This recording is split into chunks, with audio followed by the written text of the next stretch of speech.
Hello everyone, welcome to my channel. I hope कि आपकी तैयारी अच्छी चल रही होगी। कुछ लोग कह रहे थे कि इंग्लिश का क्वेश्चन कराने से पहले मैं इंग्लिश का सिलेबस बता दूं और उसमें इंपॉर्टेंट कौन सा है, ज़्यादा इंपॉर्टेंट कौन सा है वो बता दूं। तो इस वीडियो में वही डिस्कशन करने वाला हूं, इंग्लिश का सिलेबस को और उसके इंपॉर्टेंट टॉपिक्स को इसमें मैं बताने वाला हूँ कि आपको कौन से टॉपिक्स पर ज़्यादा फोकस करना चाहिए। तो चलिए वीडियो स्टार्ट कर लेते हैं। मैंने सारे टॉपिक्स लिख रखे हैं। मैं इसमें आपको बताऊंगा कि कौन से टॉपिक कैसे पढ़ने हैं और किस तरीके का क्वेश्चन किस टॉपिक में आपको तैयार करना है, क्योंकि हर टॉपिक अलग अलग तरीके से पढ़ा जा सकता है। जैसे कि अगर मैं एग्जांपल आपको दूं, यहाँ पर मैंने पहले नंबर पर टेंस लिख रखा है। तो टेंस पढ़ने का कई तरीका होता है।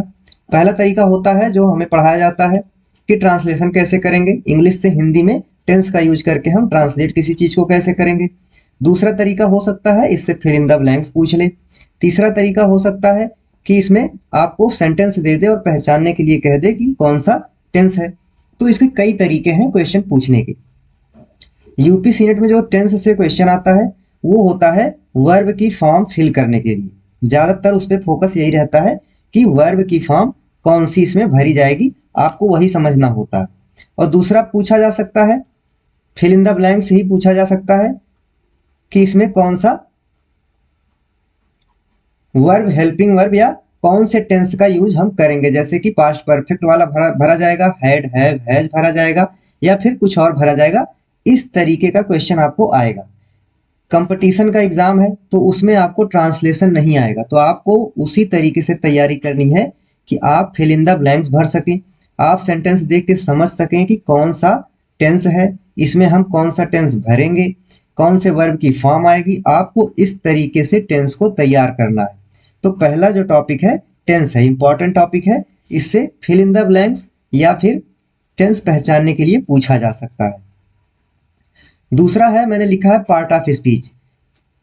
इंग्लिश में पार्ट ऑफ स्पीच में कई आते हैं, जैसे कि सबसे ज्यादा जो पूछा जाता है पार्ट ऑफ स्पीच में वो वर्ब पूछा जाता है, एडजेक्टिव पूछा जाता है, एडजेक्टिव, एडवर्ब,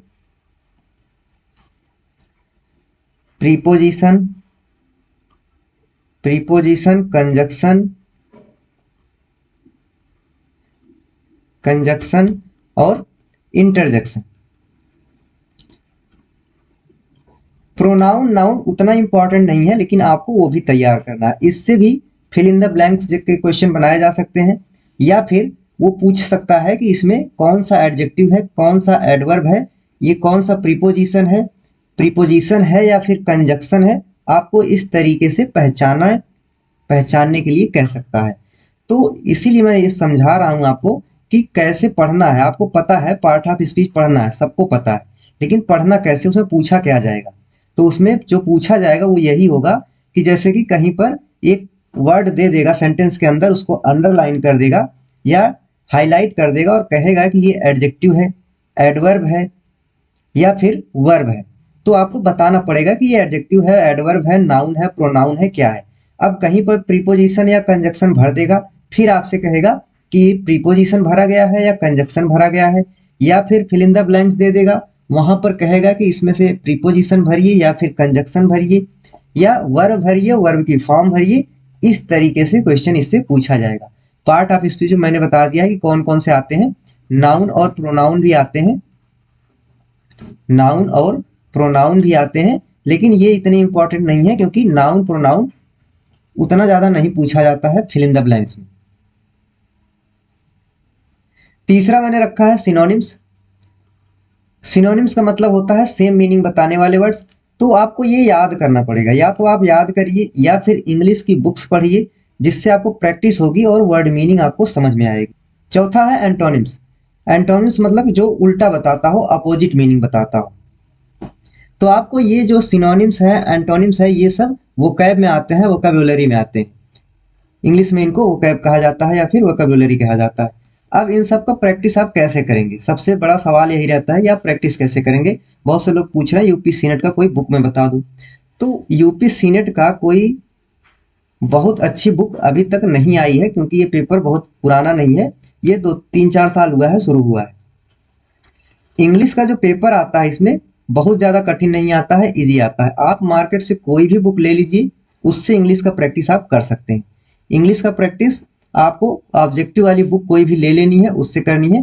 बस ये देखना है कि बहुत ज़्यादा हाई लेवल की बुक ना हो, ताकि ऐसा ना हो कि आपको यूपीएससी नेट पे इतना हाई हो जाए कि आपको समझ में ही ना आए।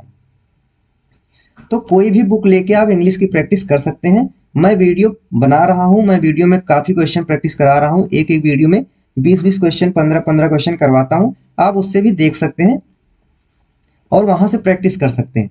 एक एक क्वेश्चन को आप कई बार लगाइए, जो सिनोनिम्स एंटोनिम्स में कराता हूँ उसको कई बार रिपीट कर सकते हैं, जिससे आपको याद हो जाएगा।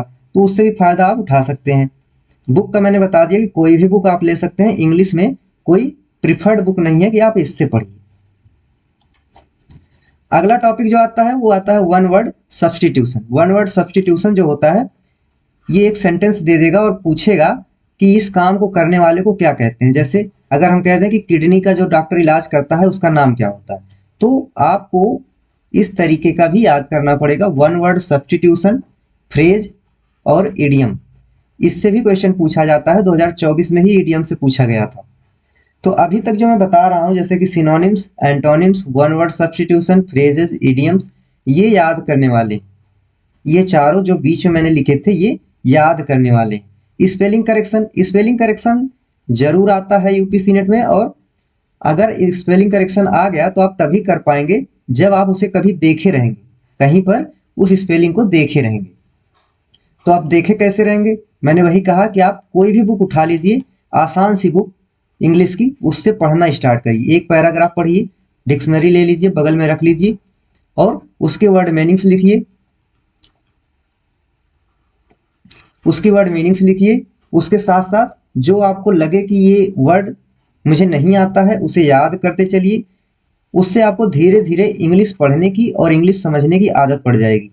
यूपीएससी नेट में ऐसे क्वेश्चन आते हैं, अगर आपको इंग्लिश पढ़ने की आदत है तो आप क्वेश्चन देख के ही उसमें सही आंसर लगा सकते हैं कि ये वाला आंसर इसका सही होगा। नेक्स्ट है सेंटेंस अरेंजमेंट। ये भी जरूर आता है। सेंटेंस अरेंजमेंट का मतलब होता है, ये भी एक तरीके से टेंस का फॉर्म ही पूछा जाता है। उसमें आपको दे देगा, कई सारे वर्ड्स दे देगा, स्लैश लगा के दे देगा या फिर कॉमा लगा के, जैसे भी देगा। आपको कहेगा कि इसको मीनिंगफुल सेंटेंस बनाइए इसका, तो आपको मीनिंगफुल सेंटेंस बनाना होगा, या फिर कई सेंटेंस दे देगा, उससे एक मीनिंगफुल पैराग्राफ आपको बनाना होगा कि कौन सा पहले आएगा कौन से बाद में आएगा। मैं अपनी वीडियो में इसके क्वेश्चन बहुत ज्यादा प्रैक्टिस करा रहा हूँ, क्योंकि ये जरूर पूछा जाता है। नेक्स्ट आता है एक्टिव वॉइस, पैसिव वॉइस। इसके भी क्वेश्चन मैं अपने वीडियो में रखता हूँ। बहुत इंपॉर्टेंट टॉपिक है, डायरेक्ट और इनडायरेक्ट। इंग्लिश के active voice and passive voice में से 2 से 3 क्वेश्चन जरूर आता है यूपीएससी नेट में। ट्रांसलेशन की तरह से नहीं आता है, कई लोग समझ ही नहीं पाते हैं कि इसमें करना क्या था, लेकिन एक्टिव वॉइस और पैसिव वॉइस का यूज करना रहता है वहां पर, डायरेक्ट इनडायरेक्ट का यूज करना रहता है। क्योंकि वो पूछ लेता है कि ये एक्टिव वॉइस का सेंटेंस है, ये पैसिव वॉइस का सेंटेंस है, या फिर एक सेंटेंस दे देगा, उसको कहेगा इसको एक्टिव वॉइस में करो, इसको पैसिव वॉइस में करो, इस तरीके से कह देता है। तो वहां पे बहुत कंफ्यूजन हो जाता है। आपको एक्टिव वॉइस, पैसिव वॉइस के रूल्स पता होना चाहिए, डायरेक्ट इनडायरेक्ट के रूल पता होने चाहिए। नेक्स्ट आता है आर्टिकल्स। आर्टिकल्स में ए, एन और द, इन 3 का यूज बहुत अच्छे से आपको आना चाहिए, जरूर पूछे जाते हैं। मॉडल्स और वोकेबुलरी। वोकेबुलरी में मैंने बता दिया है कौन कौन से आते हैं। Synonyms, antonyms, one word substitution, idioms, phrases, word meanings, ये सारे जो आते हैं ये वोकैब में रखे जाते हैं इंग्लिश के। तो ये 13 टॉपिक मैंने लिख रखे हैं, बहुत इंपॉर्टेंट टॉपिक है। इसके अलावा आपको जो समझ में आया आप पढ़ सकते हैं, लेकिन ये 13 टॉपिक आपको सही से तैयार होने चाहिए। अगर इसको समझना है तो आप बहुत हाई लेवल की बुक खरीद लेंगे तो आपको नहीं समझ में आएगा। या तो कोई ऐसी बुक खरीदिए जिसमें बहुत इजीली समझाया हो, या फिर 6th 7th 8th की जो इंग्लिश ग्रामर की बुक मिलती है स्कूलों में, वहां से आप समझ सकते हैं। वहां पे बहुत इजी तरीके से इन सारी चीजों को समझाया जाता है और उसका यूज बताया जाता है। उसमें क्वेश्चंस भी होते हैं, आप वहां से भी क्वेश्चन प्रैक्टिस कर सकते हैं। क्योंकि आपको क्वेश्चन प्रैक्टिस करना है और सेंटेंसेस को समझना है। इंग्लिश में मेन चीज यही है, आपको सेंटेंस समझ में आना चाहिए, इंग्लिश समझ में आनी चाहिए। क्योंकि कोई भी क्वेश्चन जो मैं करवा रहा हूँ या कोई और करवा रहा है, जरूरी नहीं कि सेम टू सेम क्वेश्चन पूछा जाए। क्योंकि इंग्लिश कोई ऐसा साइंस का सब्जेक्ट नहीं है, बायो का, फिजिक्स का सब्जेक्ट नहीं है कि उस टॉपिक से इस तरीके का क्वेश्चन ही बन सकता है। वो क्वेश्चन आर्टिकल से ही बनाएगा लेकिन कुछ भी पूछ सकता है, वो क्वेश्चन टेंस से ही बनाएगा लेकिन कुछ भी पूछ सकता है।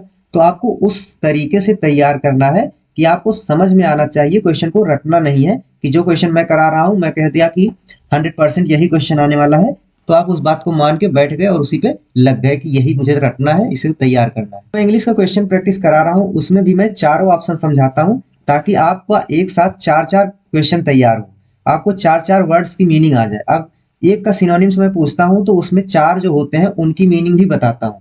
उससे क्या होता है, आपको चार वर्ड नए वर्ड्स की मीनिंग पता चल जाती है। अब अगर आप चाहें तो उससे बहुत अच्छे तरीके से तैयार कर सकते हैं इंग्लिश की वर्ड मीनिंग, क्योंकि एक साथ आपको चार चार पांच पांच वर्ड्स की मीनिंग पता चलती है और एक वीडियो में तीन चार पांच सिनोनिम्स एंटोनिम्स मैं रख ही देता हूँ।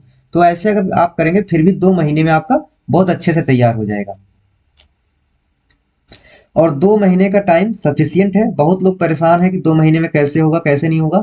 2 महीने का टाइम बहुत ज्यादा सफिशियंट है। अगर आप कंटिन्यू अब से पढ़ते हैं, बीच में नहीं रुकते हैं, तो 2 महीने में आपके सारे सब्जेक्ट तैयार हो सकते हैं।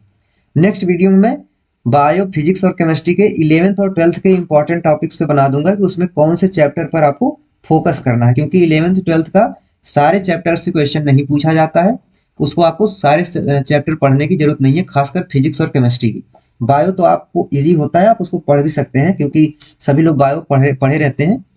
लेकिन फिजिक्स केमिस्ट्री में सबको नहीं आता तो वो परेशान हो जाते हैं। तो उसमें आपको मैं बता दूंगा कि कौन से चैप्टर पढ़ने हैं।